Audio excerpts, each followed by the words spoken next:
Alright, so some good progress on the RS2. Obviously, as you can see now, the engine's in, which is obviously quite a big step. Thanks to Vlad for sticking around on Saturday for a bit to help me out getting it wrangled in. It was quite the battle, so I didn't really record any of it. Yeah, it wouldn't have been too interesting.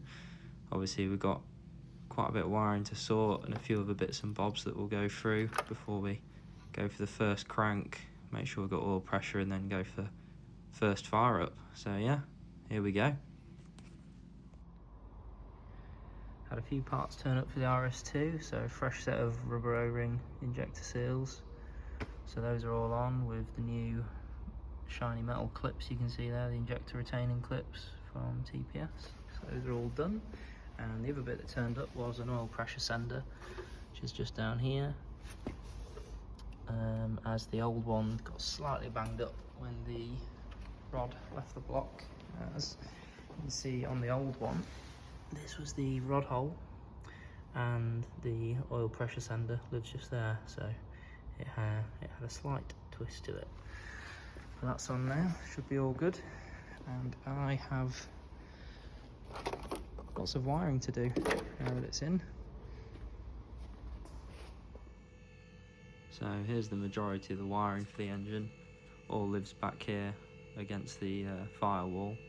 It looks like absolute chaos, but once you start getting a few bits plugged in, it does start to get a bit more organised, and from there everything starts to fall into place a bit better.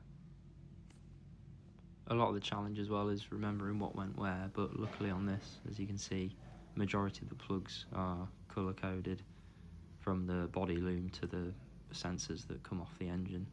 So I mean, I think even my 1-year-old niece, she's quite good with colours and shapes and stuff. She probably could have figured this out eventually. In fact, she might have been a bit quicker, but hey ho, got there eventually, all looking a lot neater. There were a couple of wires that really confused me, that were at the top, but they actually belong down here on the gearbox. So I eventually figured that out, and that was about it for the wiring.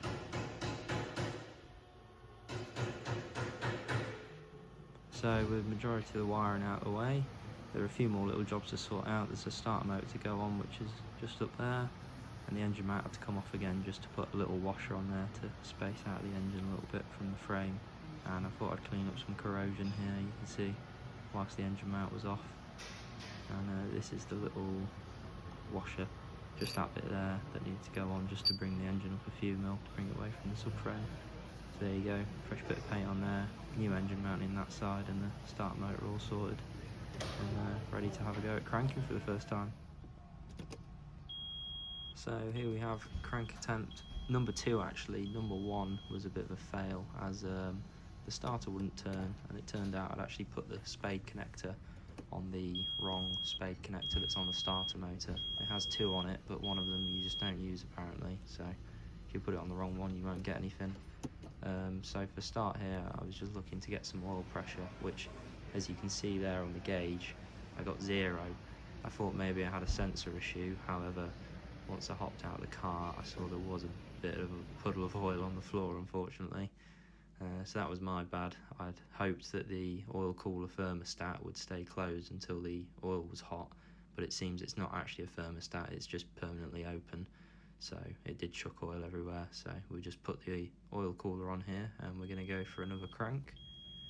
And as you'll see this time, eventually we do start to build a bit of oil pressure, which is fantastic.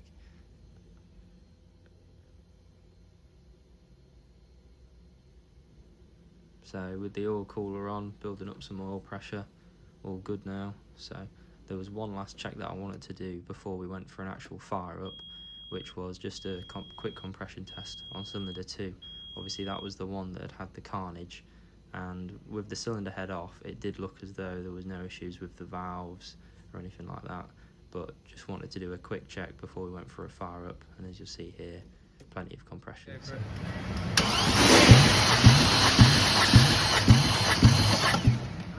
Right, so sorted a fair few bits out today, got it all wired up, oil's in, oil cooler's on, so we've got some oil pressure, so that's good.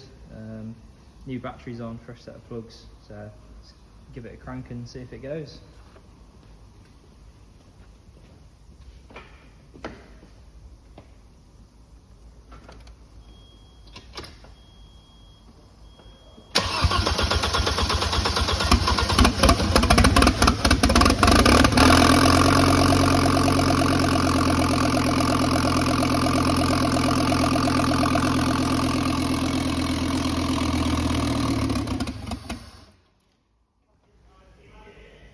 So there we go, there's the first start up on the RS2, its new engine. Great news, plenty of oil pressure. Obviously spluttered a little bit as it got going, but it's not had fuel through the injectors and that for a bit. It all dried out, so that's all right. And shot a bit of power steering fluid everywhere, but not a massive drama. Obviously none of that's plumbed up, so carry on now, and when we get a chance, obviously downpipe on, connect up the rest of the exhaust system, drop the rad pack back in that goes in the side here. It's a bit of a funny setup. There is a radiator on the front on these as well, but it's only a little one. Intercooler as well. Finish off the wiring for all the other bits and bobs, but obviously, yeah, at the minute we've got running engine again, plenty of oil pressure, so good to carry on. See you next time.